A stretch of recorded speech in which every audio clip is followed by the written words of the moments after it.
Will you miss it when it's gone? Will you look back and think, oh, I wish we had that? Or will you not even notice? Will it just disappear and you will have no notice whatsoever? I mean, maybe it's already too late now. Maybe it's already gone. Maybe we've lost it already. What am I talking about? Well, I'm talking about the ability to think for ourselves, the ability to have the thoughts that we want rather than what other people want. Have we lost it already?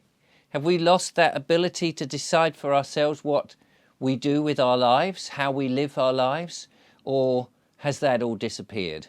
It does seem to me that people are now so ensconced with their mobile phones, with social media, with finding out what's going on in the news, in becoming terrified by what's happening in the world, by constantly focusing outside of themselves, instead of pulling themselves into some peace and quiet, perhaps in nature or in their own little front room, wherever it is, to just sit and cogitate and think for themselves, to make their own decisions.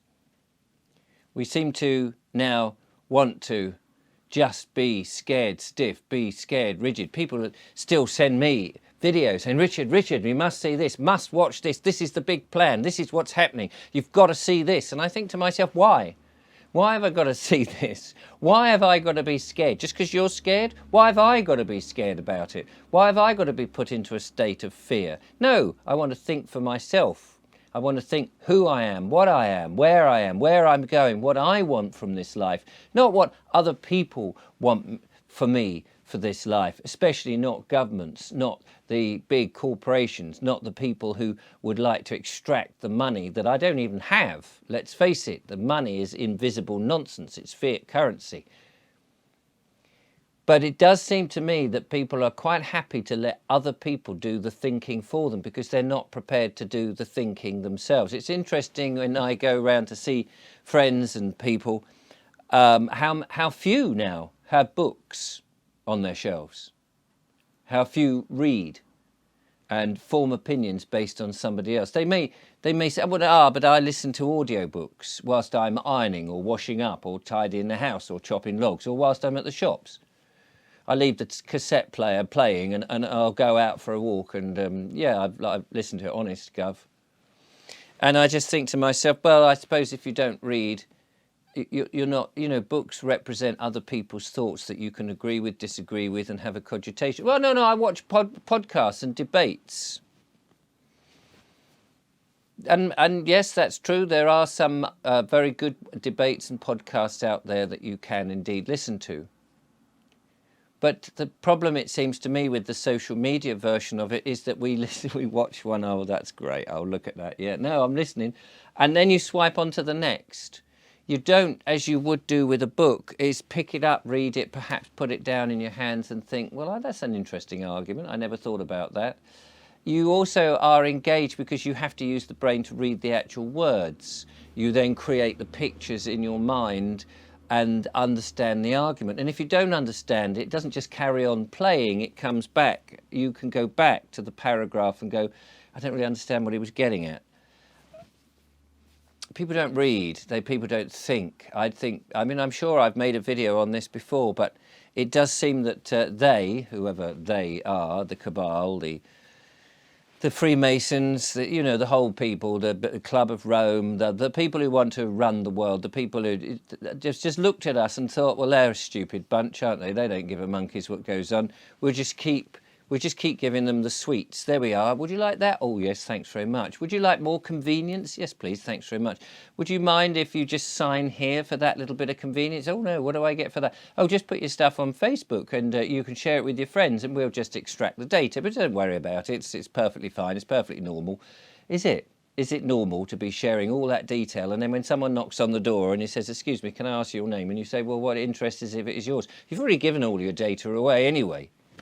People doing all the time, oh yes, I'll just, and you know what it's like with the terms and you sign up to something online and it says, do you agree to our terms and conditions? Yeah, whatever. don't even read the terms and conditions, don't even know what it is in those terms and conditions that you've just said. Yes, do you believe in these? Yes, I can. You click that, terms and conditions, we'll take your children, we'll take your house, we'll take your car, we'll take everything, just so that you can use this application.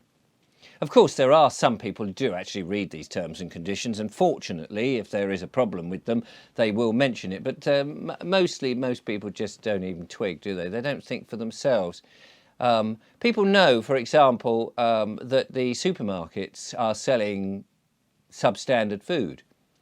But it's very convenient to go to the supermarket because you can go to the supermarket, it doesn't cost you anything, you can drive there, you can walk in, you can wander around, there's lots of colours and things.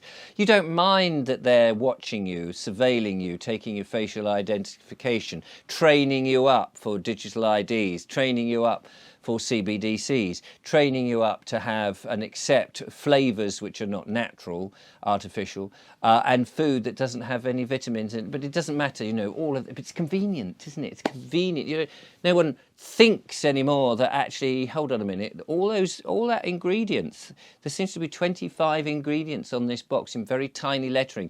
I wonder if that means something. I wonder if that actually means this stuff I'm about to put into my body is of any benefit to me or could damage me. No.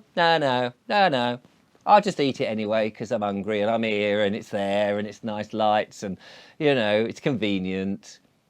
And it's convenient to pay with my mobile phone, which is now sellotaped to my hand permanently. My God, I just wish the skin would grow over it so I didn't even have to grip it. That would be convenient. Oh, a chip. Yeah, of course, I'll have a chip. That's very convenient. Will you miss it when the ability to think for yourself has gone? I would argue that pretty much the ability to think for most people has already gone. They are influenced by influencers. I mean, I may be influencing you right now. Judging by some of the comments, most people seem to be. They're going, oh, no, I disagree with you, Richard. You're a shill. You're a, what's the other term? A government, whatever it is.